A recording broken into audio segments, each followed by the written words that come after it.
बऱ्याच गावांमध्ये आता असं झालंय, काम झालं तर तू कोण आणि मी कोण. तर हे आपल्या बँडवाल्यासाठी आजचा खास व्हिडिओ, आणि खास व्हिडिओ म्हणजे आपल्या मंडळासाठी. तर बऱ्याच मंडळामध्ये आता या सीझनमध्ये गणपतीमध्ये बँड वाजले, म्हणजे आपल्या कसमध्ये बँडचा असो किंवा जळगावमधले बँड असो, तर बऱ्याच मंडळांनी बँड वाजवून पैसे दिले नाहीत किंवा काही मंडळांना पैसे कमी दिले. तर भावांनो, मी तुम्हाला एकच सांगतो, जर तुम्हाला बँड लावायची एवढी ऐपत नसेल तर तुम्ही बँड लावू नका. कारण की आपले बँडवाले एवढा लांबून येतात आणि आपल्या मागं 20-22 पोरं एवढा संसार घेऊन येतात, आणि तुमच्या एका शब्दावरती तर बँडची गाडी पाठवतात किंवा काय पुरा पेमेंट घेते नाही तरी गाडी पाठवून देतात.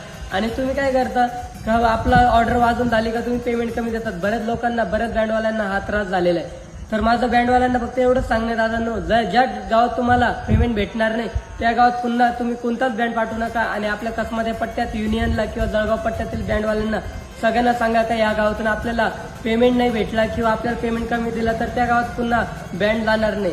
मंडळांना वाटतं का बँडवाले काहीच करू शकत नाही. भावांनो, एवढंही आपल्या बँडवाल्यांना कमी समजू शकतात. ते आपली कला दाखवू शकतात, आपली ताकद पण दाखवू शकतात. समजला का? #Band lover.